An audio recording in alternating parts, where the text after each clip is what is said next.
The Mnangagwa administration is drawing fierce criticism for what many see as a desperate attempt to squeeze every dollar out of struggling Zimbabweans, this time through a controversial and coercive law that ties the acquisition of motor vehicles license to pay of a Zimbabwe Broadcasting Corporation ZVC radio license. Sadabena mashoko arikuonekwa panapa kuti the regime panguva ino yakuignita aiwa a citizen protest panguva ino yatikona kuti the country it is already struggling, people they are failing aiwa to earn a living, even to maintain their own vehicles kuti dzirambe dzichifamba paroad, but panguva ino varamba vachisqueeza vachimforsa a mandatory ZVC radio license. Sana mina mashoko anobuda panguva ino don't subscribe or like on the bell icon timina muna mubuda nyukwamchinzi according to a Zinara internal memorandum dated 15 July 2025 and signed by the Revenue Operations Director.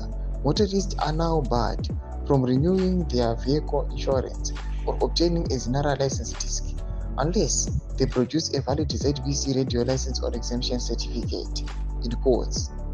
In line with the enacted Broadcasting Services Amendment Act, all motorists are now required to obtain a ZVC radio license before they can renew their vehicle insurance or acquire a Zinara motor vehicle license disc.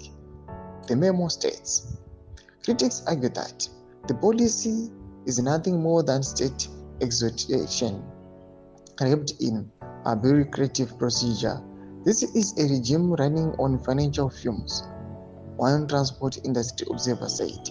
They failed to revive the economy, failed to curb inflation, failed to reform parastatals like ZBC. Ndo mashoko ari kuda panguva ino vanhu panguva ino vatongobuda kutaura mashoko achitongoti aiwa itongori strategy yekutongomora vanhu mari kurova vanhu pasi petsoka nokuda kwekuti kunyasi kunzi this regime iringoripo kuzongotora each and every cent rinenge rasara aiwa riri kumacitizens. Imbopinde comment section pendudza mafunguro emo kuti kudii pamusoro pechitiko ichi. Aiwa musaona subscribe or like, turn on the bell icon.